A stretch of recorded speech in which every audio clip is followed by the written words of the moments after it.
Coach snowflake sequence. इस sequence में क्या होता है कि यहाँ पर जैसे ये इक्विलैटरल ट्रायंगल लेना पड़ता है, हालांकि मैंने ये मेज़र करके नहीं लिया है, और हर लाइन सेगमेंट को 3 इक्वल पार्ट में बांटते हैं। ये जैसे इस लाइन सेगमेंट को 3 इक्वल पार्ट में बांट दिया और जो बीच वाला पार्ट है उसको बम्प कर देते हैं, उसमें वहाँ पर उभार आ जाता है ना। जैसे ये देखिए, ये एक लाइन सेगमेंट थी, इसका बीच वाला पार्ट यहाँ पर आपका बम्प हो गया। फिर इसी तरीके से इस लाइन सेगमेंट में यहाँ बम्प हो गया, यहाँ पर बम्प हो गया, है ना। तो नया पैटर्न जो बना वो किस तरह से आया, इस तरह से आ गया। अब यहाँ पर अब कितनी लाइन सेगमेंट है, ये भी लाइन सेगमेंट है, ये भी है, ये भी है, ये भी है। अब फिर से इस लाइन सेगमेंट को फिर 3 इक्वल पार्ट में बांटिए, बीच वाले को बम्प कीजिए। इस लाइन सेगमेंट को भी 3 इक्वल पार्ट में बांटिए, बीच वाले को बम्प कीजिए। ये देखिए यहाँ पर इसका अगला पैटर्न जो आ रहा है, यहाँ पर इस तरह से अब ये वाले बीच वाले को बम्प किया हमने, यहाँ पर इसमें यहाँ पर एक स्पीड बम्प हो गया, मतलब इधर पर एक उभार आ गया। ये इस तरह से यहाँ आपका बढ़ते चला जा रहा है, बढ़ते चला जा रहा है, बढ़ते चला जा रहा है, बढ़ते चला जा रहा है। अब क्या हुआ, यहाँ पर काम ख़त्म हुआ क्या, ये हाँ ये तो बन गया। अब ये भी तो एक लाइन सेगमेंट है, मतलब ये अब जो छोटा वाला आ रहा है उसके भी 3 पार्ट करेंगे, फिर बीच वाले को बम्प करेंगे, है ना। तो ये नेक्स्ट इस तरह से किस तरह से आएगा ज़रा हम देखते हैं।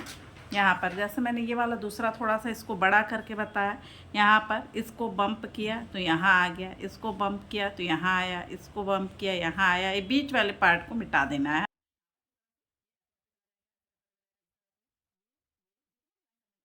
बीच वाले पार्ट को हम यहाँ पर, ये क्या बन गया, इस तरह से आपको दिख रहा है।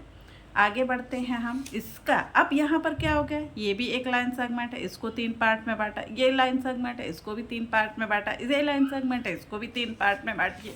तो यहाँ पर ये आपका इस तरह से बन जाएगा, दिख रहा है ना। पर मतलब ये अभी ये विस्तृत अनंत तक चलते चला जाएगा। फिर से ये लाइन सेगमेंट हो गया, ये वाला एक लाइन सेगमेंट है, इसको फिर से 3 पार्ट में बांटिए। मतलब कितना छोटा छोटा होते चला जाएगा, लेकिन ये लाइन सेगमेंट बढ़ते चले जाएगा। जैसे मैंने एक ये पेंसिल से बनाया, इसको बनाना थोड़ा सा मतलब पेशेंसली बनाना पड़ता है, तो इसको मैंने पेंसिल से बनाया और यहाँ पर आपको दिखा रही हूँ किस तरह से इसको हम यहाँ पर किए। यहाँ इसको आपने बढ़ा दिया, फिर ये आया, फिर इसको बढ़ाया, ये बढ़ाया। इस तरह से मैंने क्या किया है, एक्चुअली ये 3 पार्ट लिए, इसे हर लाइन सेगमेंट को 3 इक्वल पार्ट में बांटा, बीच वाले पार्ट को मिटा दिया और फिर उस तरह से इस तरह से बम्प किया। जैसे अब यहाँ पर आपके पास ये है, ये दोनों आपने लिया और इसको बम्प कर दिया।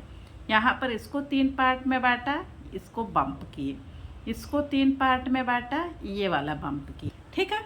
तो ये इसका जो फाइनल रूप आएगा वो, ठीक है। तो देखिए इस तरह से आप भी ट्राई कीजिए।